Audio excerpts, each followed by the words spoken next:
Bu təkliflər bizim ölkədə də aktualdır. Son dövrlərdə səsləndirilir. Biz də dəfələrlə demişik. Belə bir təcrübə də olub, belə bir imtiyazlar olub Sovet dövründə işləyən qadınlara tək bu yox, bir neçə bu kimi imtiyazlar, hüquqlar tanınırdı. İş günlərində, saatlarında, dövrlərində, şərait vəziyyətlərində müxtəlif formalarda çox sayda güzəştlər tətbiq olunurdu. Çox təəssüf ki, bunlar hamısı ləğv olunubdur və bu gün artıq sosial çağırışdır, məcburi tələbdir.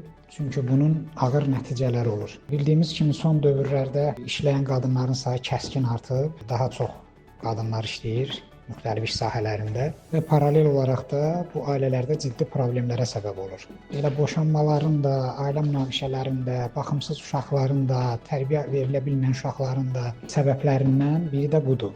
Ailənin ümumi idarə edilməsi, uşağın idarə edilməsi, bu kimi məsələlər qadına aiddir, əsasən belədir və qadın işləyərkən bütün gün işdə olursa, hətta rəsmi iş saatından da artıq bir çox yerlərdə işləməyə məcbur olursa, burada artıq normal ailədən söhbət gedə bilməz. O, uşaqların tərbiyəsindən məşğul ola bilmir, ev işlərini həyata keçirə bilmir, vaxt ayıra bilmir ailə üzvlərinə, uşaqların sağlam qidalanması və s. kimi məsələlərdə vaxtı və enerjisi çatmır. Bu prizmadan baxdıqda bu artıq problem həddən artıq kəskin bir vəziyyətə gəlib. Üstəlik nəzərə alsaq, qadınların fiziki vəziyyətini, yüklənmə vəziyyətini, həm fiziki olaraq kişilərə nisbətdə qadınlar zəifdirlər, daha çox işləməyə qabil deyillər, yəni fiziki olaraq daha çox zərər alırlar.